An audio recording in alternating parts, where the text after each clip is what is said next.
Olá, eu sou Campista Cabral, seja bem-vindo a este canal, o espaço da crônica, o espaço da discussão.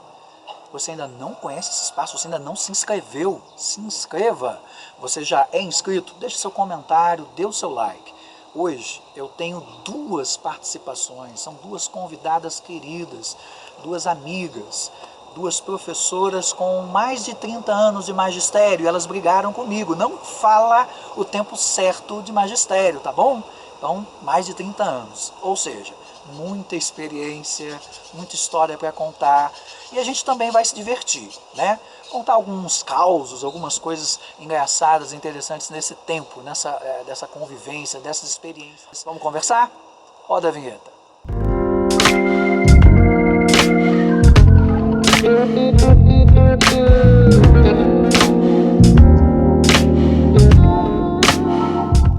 Estamos de volta e para iniciar esse nosso bate-papo nessa crônica na praça mais uma vez, eu trouxe aqui alguns convidados, como a professora Valéria, o professor Marcos, Fernando, professor também, Fernando Melo, professor Douglas Siqueira, e todos, sem exceção, falaram muito a respeito da educação e do trabalho do professor na loucura que foi o ano de 2020. Então a minha primeira provocação para minhas queridas amigas professoras Gisele e Líria, o que elas podem contar dessa experiência que foi 2020 na profissão professor? Pontos positivos e pontos negativos. Olha, Jorge, eu acho que essa provocação que você traz hoje para a gente começar o nosso bate-papo, ela é muito importante. Nesse período de 2020, eu trabalhei com a questão da EAD nos cursos de formação de magistério que nós ministramos para um grupo muito interessante de alunas interessadas nessa formação e nessa profissão que eu considero uma das profissões mais importantes que a gente tem, porque nós formamos os outros profissionais. E o que eu vi? Eu percebi que do momento que nós passamos de presencial para online, nós percebemos uma evasão muito grande das alunas. E essa evasão eu tenho em mim, e mesmo algumas delas fizeram essa pontuação para a gente, de que elas não tinham um contato muito grande conosco, então perderam um pouco daquele valor do momento do encontro presencial. E eu vi também, acompanhei muitos meus netos nessa trajetória de 2020. Eles no final diziam assim: vó, eu quero voltar para a escola, estou sentindo falta dos meus amigos, dos meus professores, porque o professor, por mais que ele se dedicasse, por mais que ele tivesse boa vontade na condução da aula, ele tinha uma limitação, que era a limitação do vídeo, né? Faltou aquele toque, faltou aquele olhar que o professor passa, né? Aquele abraço do dia a dia. E eu acho que isso foi uma dificuldade muito grande.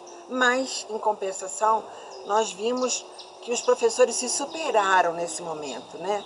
Cada um criou uma forma de se aproximar do seu aluno, com uma palavra, uma meditação, uma música, que trouxesse para perto dele aquela intimidade do presencial.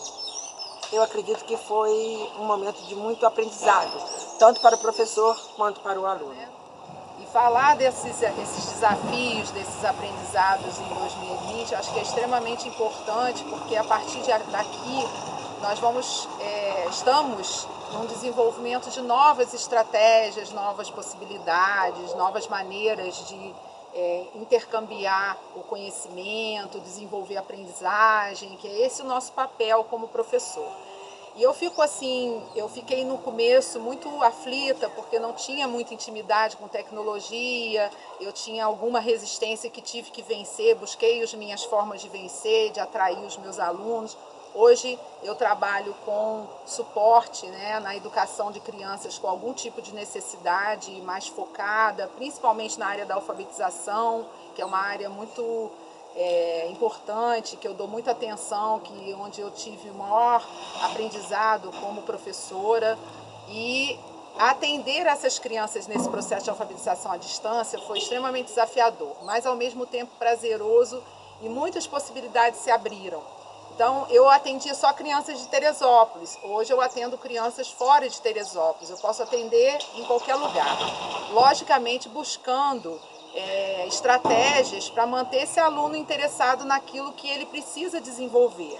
Então, foi muito interessante, por exemplo, ouvir os elogios dos pais sobre a função do professor nesse trabalho à distância, como os professores se desdobraram para poder atender minimamente de forma interessante, manter a curiosidade das crianças, esses elogios, essa gratidão que foi desenvolvida pelas famílias, a relação das crianças com as famílias que foram aproximadas, né? A gente sabe como são importantes esses laços familiares na base da formação emocional, intelectual, social da criança, e que de alguma maneira na correria da vida estava muito distante. Então, acho que houve uma união em todos os sentidos, tanto da família, como dos professores, com o aluno, dos professores com as famílias. As famílias puderam conhecer esses professores, porque eles passaram a frequentar a casa das crianças. Então, você tem ali uma interação direta, porque aquilo que era remoto para os pais, quando os filhos estavam na escola, agora virou íntimo. Então, a família pôde perceber essa dinâmica das relações, tanto emocionais quanto de aprendizagem, né? Então, eu acho que isso foi muito rico para nós, professores. E a gente aproveitar isso para a nossa caminhada futura, porque, com certeza, a nossa profissão não será a mesma daqui para frente. Nós estamos nos reinventando, que é uma palavra muito usada hoje, estamos buscando novos caminhos, e eu acho que é isso mesmo, as mudanças fazem parte, às vezes acontece alguma coisa que nos impulsiona a mudar numa velocidade maior.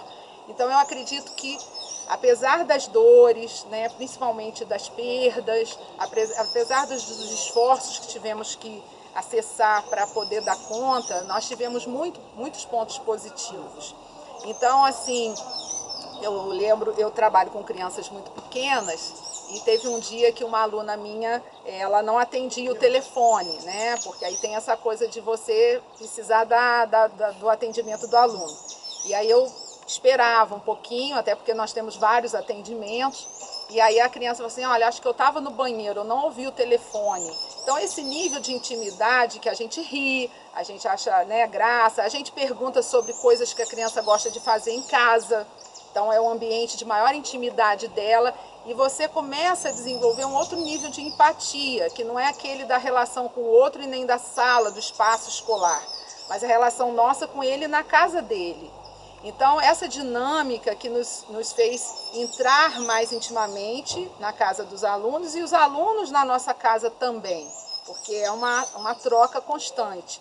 Então, eu acho que esse aspecto foi muito rico. E das estratégias, a alegria quando eles, por exemplo, conseguem teclar, né? No caso, eu estou falando de crianças que estão em período de alfabetização. E outros segmentos também, eles ficam muito felizes quando descobrem que sabem algo. E a gente sabe, através de inúmeros estudos da neurociência, que o que dá mais felicidade a uma pessoa, o que traz mais felicidade não é dinheiro, não é beleza, não é poder, é aprender. Quando aprendemos algo, ou quando descobrimos algo em nossa vida, importante para a nossa sobrevivência, a gente tem um toque, uma sensação de satisfação por um tempo mais longo. E isso faz com que a gente queira aprender cada vez mais e sempre, enquanto estivermos vivos. Bom, o que eu vi? Alguns momentos das aulas, elas procuravam despertar neles aquele ponto que elas saberiam, se estivessem presencial, como é que elas iam trazer a atenção deles. Mas existem outros recursos hoje que os alunos já dominam muito, que é a questão do celular, os programas que a internet proporciona, né, fantásticos, o TikTok tão famoso, né, que eles hoje fazem isso o dia inteiro, e isso eu notava que despertava um pouco a desatenção no momento da aula. Então, o professor distante, tendo que competir com essas tecnologias que eles hoje estão super familiarizados, alguma dificuldade sim. Mas é o que eu estou falando para você, eu acho que todos os professores procuraram formas de interagir com os alunos para trazer para um pouco daquela aula gostosa, né, que a gente dá. Não que eu não estou desmerecendo a questão da educação à distância, pelo contrário, eu acho que hoje, mais do que nunca, né, a proposta vai ser de um ensino híbrido e eu acredito que as pessoas vão ter que se acostumar com essa nova possibilidade.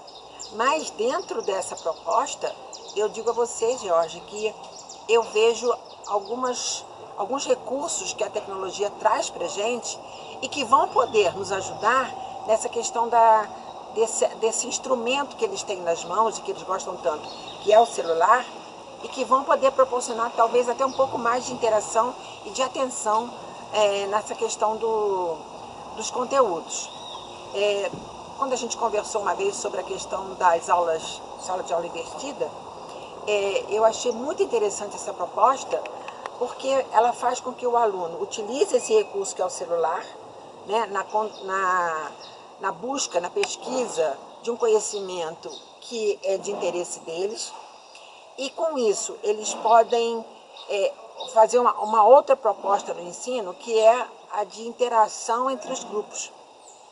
Então eu acho que o aluno, se tornando um protagonista do seu processo de ensino e aprendizagem, ele tem um pouco mais de vontade de fazer.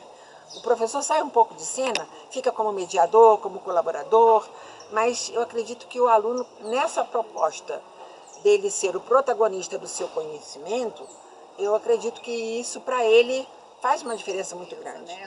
Nós tivemos um marco, né, até no estabelecimento de empatia, porque essa relação pode continuar, mas ela também precisa retomar no contato presencial, porque nós somos seres gregários, né? Somos seres sociáveis, mas a gente aprendeu uma nova forma de se relacionar, uma nova forma de aprender, e eu acho que uma outra coisa que é muito positiva nesse processo é que a gente pode acessar pessoas, por exemplo, que estão em lugares de difícil acesso à educação.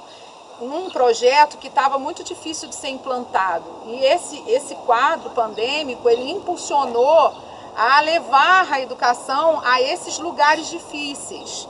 Então, nós acessamos quem está aqui, logicamente, quem está em torno da escola. Lógico que tem um grupo que está à margem ainda, nós sabemos disso, a gente espera que isso seja resolvido, que o grupo social, né, nós enquanto sociedade possamos também contribuir com algumas sugestões, né, porque as soluções não devem vir sempre de fora. Nós também podemos colaborar enquanto professores dessas soluções, participar das soluções, para que todas as crianças tenham acesso, que esse desnível não fique tão grande. Mas o fato é que nós tivemos um impulso para fazer isso de uma forma mais eficiente, mais eficaz, mais igualitária, que ainda não é, mas esperamos que seja, esperamos no verbo esperançar, mas com a ação, e que esse distanciamento, entre aspas, crie uma nova possibilidade, até para aqueles que têm pouco acesso, né, à educação. Então, acho que esse foi um dos pontos também que eu acredito que foi muito positivo para você abranger todas as pessoas que têm vontade de aprender. E não importa a idade, né? Porque a gente sabe que a gente aprende enquanto está aqui na vida. Então... Muitas experiências, muitas histórias, como eu falei, né?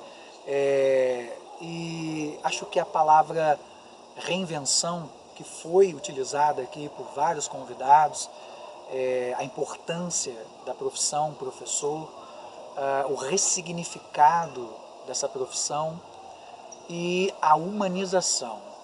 De tudo que foi conversado aqui com Gisele, com Líria e com todos os outros convidados anteriores, a gente sempre pontuou muito essa questão de que, como fez falta, né, o toque, olho no olho, aquela convivência, né, física, presencial, estar próximo ao outro.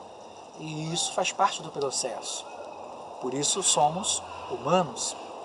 E eu penso muito a respeito de que, por mais tecnologia que tenhamos, por mais sistemas elaborados, programas eficientes, nada disso substitui um ser humano.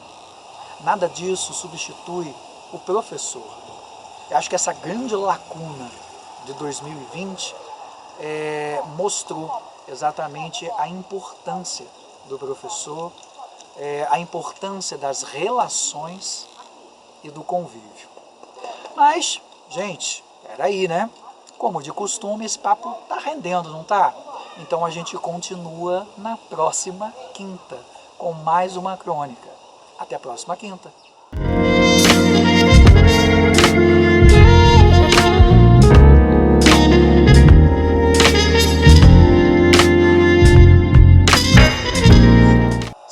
Elas têm mais de 30 anos de magistério e elas estavam brigando comigo, né? Não fala o tempo certo, então tá bom, vamos jogar 30 anos de magistério. Elas têm bastante experiência, muitas histórias para contar e a gente vai rir um pouquinho também, vou falar de algumas coisas engraçadas que aconteceram nesse tempo de convívio. Vamos bater esse papo? Roda a vinheta.